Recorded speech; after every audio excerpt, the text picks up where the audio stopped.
What's happening in the real estate market? Are prices still going up? Should we expect sales and prices to go down anytime soon?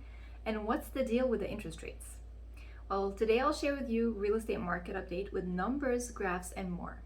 My name is Miriam Abdu. I'm a real estate agent with the Khalil team in Keller Williams Photo Ranch, and I make these videos so you can take informed decisions whether you're in the market to buy, sell, or invest.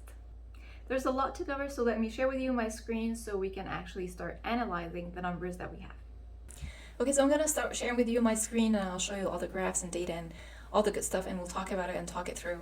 But I just want to say the disclaimer that I say every single time. No one knows for sure what's going to happen on the market and read the future, unless you're a psychic, but even they believe in psychics, so I believe you. But no one can tell you exactly what's going to happen. What we do is we take the information, the analysis, the experts' predictions, and so far they've been right on money. I don't think that any of their predictions has been wrong so far. At least the ones that I follow and the data and that I read. So far, everything that they said will happen has happened. So just take everything I say. I'm not saying to go buy or sell or anything. I'm just giving you information so you can make an informed decision. So let me share with you my screen. There's a lot of information and I'm going to be juggling from one place to the other. So if I seem out of place, just excuse. So this is a good slide to look at just to begin with. These are the numbers, what's been happening on the market. So the median price, which is in green, has been going up. It's increased 10.7% year over year.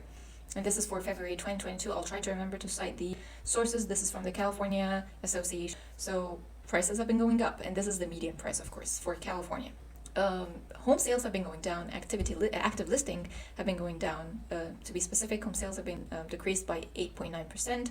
Active listings decreased by 13.4% year. Some people look at this number and tell you, oh, sales have been going down, so that means demand is decreasing or the market is cooling off or anything. But you have to look at it in respect to this number, which is the listing. If you want me to buy something, you have to provide it first. So if there's no listings on the market, there's not enough listings on the market, of course sales will decrease.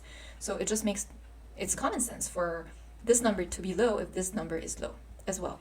So this is just to begin with. It does not mean that demand is cooling, which it is, of course. I'm going to talk to you about it in a second. But this number does not mean that the market is changing. You have to look at it in respect to the active listing numbers as well. Here I'm confirming what we already know. Prices, sales have been going down after it hit in December, since listings are down as well, and the prices have been going up. And this is the median price for national. This is from National Association of Realtors. So this is not only in California. That's why the prices is lower than price. As we know, pending home sales have as well. Okay, this is a good graph to look at, and this graph can be the reason why we see change in the coming months. And I want you to listen to what I'm saying right now. I say this can be the reason why we see change. And I don't mean change as in a crash or lower prices, but a change is coming, of course, and anyone who tells you that the market will stay this way forever are just delusional. The mortgage interest rates have been going up with actually a very speedy, the rate is very high, fast. So right now the average interest rate is 30 years fixed as 4.14. It depends if you can actually go today and they can quote you 5.2%, 5.3%. It depends on a lot of things. So I'm not saying that this is the number that you will go to your lender and they will give you. Actually, most of my clients right now who are trying to get pre-qualified are seeing higher numbers than the usual, than they would expect. So this, of course, will affect the affordability of a lot of the potential buyers on the market. If I qualified for $1 million before with a 3% interest rate or a 2% interest rate in the past 2 years, if I try to get pre-qualified right now, I might not qualify for $1 million. I might only qualify for $800,000, for example. So of course the affordability will be affected by higher mortgage rates, and that's a fact. It's not something that, oh, it's not going to, or it might happen. That's a fact. People will get affected, and so affordability will get affected. But that does not mean that they will get out of the game and they will just lose interest altogether. Because I think I have the slide and I'm going to show you. Rent has been rising drastically. So for some, actually, for them, it's better to purchase even something lower than they would expect it a year ago than to just waste their money. There's a lot of other factors that can affect this decision of making a purchase on a property, even though you're qualified for less than you would a year ago or 2 years ago. So again, rising interest rates might be the reason why we see the change. We see the less competition. So for example, a listing might not get the 20, 30 offers they got a year ago or a couple of months ago or a couple of weeks ago. Because of the affordability issue, they might only get like 10 offers, 9 offers, 8 offers, 1 or 2. But even 2 offers, that's a multiple offer. So if you think of it this way, if you're selling your house and you got 1 offer, well, you don't have anything else to compare with, and you kind of stuck with whatever offer you get. But if you get 2 offers, then you have options. So a 2 offer listing still qualifies as a multiple offer situation. So there will still be competition. It's just the competition will be less than before. I saw a listing that had 67 offers on it. So this craziness might slow down, but competition will still exist because there's a lot of people on the market with a lot of cash, with a lot of equity in their properties that they already cashed out, refinanced, or there's a lot of other situations and factors that we have to keep in mind. So yes, higher interest rates will affect the affordability, but it's not going to be as we think, like, oh, everyone will not qualify, and there's a lot of the demand will decrease. So that's another graph that I want you to keep in mind. So this is another good graph or a way to look at it. This is the same, it's the interest rates, but as you can see, it kind of is going into a straight line in here. Topping at 4.4%. Right now, actually, it kind of passed the 5 a little bit. It depends, of course. This is not the number that you are getting when you go to the lender, but it will depend on a lot of things. So experts are predicting that interest rates will keep increasing, and they're not expecting prices to decrease anytime soon. They are expecting it might slow down, so the appreciation will slow down a little. It's not going to jump like before by 20, 30, 50,000, 100,000.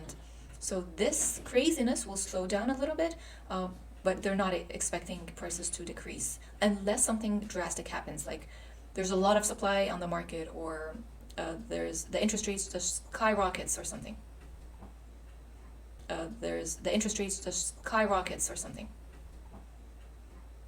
Again, this is from Freddie Mac, just to cite the source. Going back to the California Association of Realtors, same numbers. This number is just new, so I can share it with you. The median days on the market. So that means when the listing goes on the market today, how many days on average it takes for it to sell. So the median days is 9 days, which is, it's good when it's lower. So that's why you'll see it in negative, but it's in green, because this is good. Because the lower the days on the market, that means there's a lot of demand and it's selling fast. So that's that, 9 days, and it's actually been decreasing.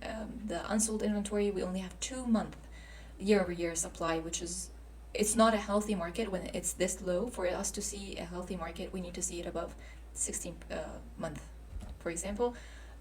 Again, prices have been going up to 10.3%, same as we've seen before. Southern California housing snapshot. This is specifically for Southern California. This is California in general, so that was in California for general, but this is for Southern California. Existing home sales declined, number of percentage of change declined, home prices increased. Unsold inventory is still at 2 month, which is very low. Median days on the market is 9 days, which is very low, but it's good because that means houses are selling fast. The sale price to list ratio, so if I listed my property at 1 million, it will probably sell 102.7 more than the listing price or the asking price. So these are just different areas here. Sales dipped from last year but remained above pre-pandemic levels. Again, sales does not mean demand is cooling off. Sales, when sales decrease, it means that we don't have enough on the market. Sales price to list price ratio began to rise again, same thing as the 102%, 102.6%, so it's actually increasing more than the list price. So if you listed your home, expect to get 102% above your listing price. Again, this does not mean that every single house on the market will sell for more. It will depend on the condition, on how reasonable you are listing your properties. There's a lot of factors, but this is the median or the average that's been happening in California.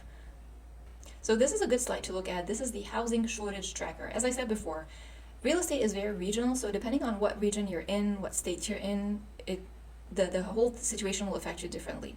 So as you can see, this will track where we have shortage the most. And as you can see, California is bright red. Here, if it's dark red, we have high housing shortage. If it's lighter red, it's housing shortage. Blues are good, so they have sufficient supply. So, and as you can see, mostly all California have red shortage of supply. That means that whatever change that's happening, maybe the interest rates goes up, and everyone else will think that there's not going to be enough demand. It will affect California differently than it would Idaho, for example, or any of those states that are blue where they have sufficient supply. So it will affect California differently. So you need to keep that in mind. We have shortage of supply. And we have demand. Demand still is not cooling off, so you need to keep this in mind when making decisions. This graph is actually another graph that you need to keep in mind when thinking, oh, demand will cool off. This is the rent year over year. And as you can see, it's almost like a straight line. Like, it's a straight line. Rent has increased tremendously since 21 till now. Actually, since 2020 till now. So if you are a potential buyer on the market and your two options are, now you qualify for a loan amount that is less than what you would have qualified for a year or two ago, but your other option would be paying $3,000, $4,000 in rent. So you might actually choose lower mortgage, and you might settle for something that it's not your dream home or anything, but it's better for you and makes more sense financially than you would than paying rent in something that you don't own, does not appreciate, you're not building equity, you're basically just throwing your money into someone else's lap. So for a lot of people, buying something that they wouldn't buy a year or two ago makes more sense than just to pay rent. And again, there's nothing wrong with renting if you cannot afford it, or if you don't qualify for a loan. It is what it is. People are different. Circumstances are different. So there's nothing wrong with renting. It's just some people would think or would make the decision of, oh, it's better for me to buy something, even though if it's less than my dream home, or I'm going to settle for something that I didn't necessarily want it to buy just because I don't want to pay rent and lose the money or not build equity or anything. So that's just another interest rate chart.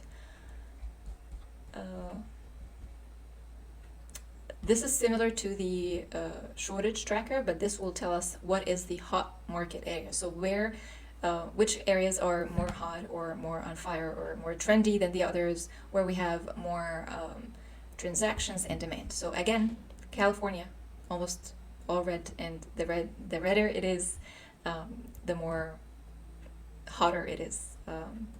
So again, this is here in California. You can see it's very trendy, it's very hot market. I wanted to share this with you because I get a lot of questions right now with people thinking or fearing that demand will cool down. There's not going to be a lot of competition. If I list my property, it might not sell. So this is something that I wanted to share with you because a lot of people are asking me. So according to Realtor.com, the best time to list your property is the week of April 10 to 16, according to them.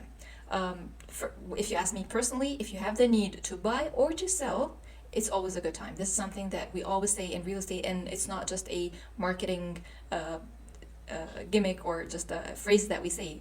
But when you think about it, if you have the need and if you are able to, it's always good whether to buy or sell. If you want to sell because you want to upgrade, so you have a need to sell, that means that it's a good time for you to sell. If you have the need to buy, so you're renting, you're paying your rent, you're just throwing it out of the window, you're not making equity, you're moving, your family is growing, you have a new baby, you just don't feel good in your house, this is a good enough need. So if you have the need, it's always a good time to buy or sell, especially if you are planning to stay in your house from 5, 7, 10 years. So if you're at least planning to stay in your house for at least 5 years, it's always a good time to buy. If you want to sell, if you sell, you're going to buy something else, so it's not going to be a big difference if you're putting the money into the new house. But if you want to buy, again, it's always a good time when you have the need. If you're an investor and trying to buy something, flip it and get rid of it in a year or two, a month or two, it might not be the best option for you right now. It can be if you are taking good precautions, and this is something else. I'm not talking more right now about investors, but I'm talking more to buyers and sellers. So again, if you have the need, it's always a good time. So according to Realtor.com, the best time is actually the week of April 10 to 16, and the reasoning behind that is because you will have less competition from other sellers, because spring market, there's not a lot of sellers, so according to them also, it's 12.9% fewer sellers with homes actively listed than during an average week in 2021, sorry. It's a quick sale, again, because there's a demand and people want to buy. The average is 27 days, but actually, as we saw, the average has been 9 days. High home prices, we saw the increase in home prices, and the surging buyer demand, 29% increase in buyer's demand. So it is what it is. So if you want to sell, you can contact me and George. We would love to help you find out what is your property's worth. So what are the predictions? Well, of course, economists and experts are seeing the effect of higher interest rates on affordability, but they're not expecting home prices to decrease due to higher interest rates. In fact, there's a lot of talk about still rising prices of homes. Of course, there will be change, but the change they're talking about is maybe less competition. So as I said, instead of like the 20, 30 offers that we get on a listing, we might only see 10, 15 offers, or maybe less, or more. It depends on how hot the market is and how hot the property is. Doug Duncan, the Senior Vice President and Chief Economist at Fannie Mae, said something, and I quote, he said, "What I will caution you against is making the inference that interest rates have a direct impact on house prices. That is not true." So he actually just trying to caution people of, don't think that because of higher interest rates, the home prices will go down. That's not true. According to him, that's what he said. I agree with him. I agree with a lot of other economists and experts that prices are not going down. Again, this is my opinion and some of the experts' opinions as well. I don't read the future, so I cannot tell you exactly what's going to happen. But because of the very strong demand, especially in California, and I talk about California because I see the demand in California. So that's why I don't think that prices will go down. If anything, a lot of experts are talking about still appreciation, but at a slower pace as we expected before. So we said before last year, maybe home prices appreciated 25%. We're not going to see the same jump in appreciation, even though actually prices appreciated more than we expected. But we are still seeing the home prices appreciation as well. So that's that. All the information you have, just so you can make informed decisions. Another thing that I've been getting is a lot of people will start listing their prices, their homes, so you'll see a lot of inventory. Keep in mind that a lot of those people that are listing their homes, they're actually selling their homes and making it contingent on finding another home. So it's just one goes in and one goes out. So keep in mind that a lot of the people who are selling, they are trying to find another property, whether they're upgrading or downgrading, but they are trying to find another property. So yes, you might see more people wanting to sell, but you'll see more people wanting to buy as well. This is something to keep in mind when making your decisions. If you still have any question, please do not hesitate to contact us. We'd love to help you out. Also, if you want to know what's your property's worth and have no idea what you can get in this market, contact us and we will provide you with a free comparative analysis and explain everything along the way, of course. As always, we'd love to earn your business, so whether you're buying, selling, or investing, we're here for you. Our clients' best interest is our number one priority, and we're just a phone call away. Thank you so much. Have a wonderful day, and as always, stay blessed.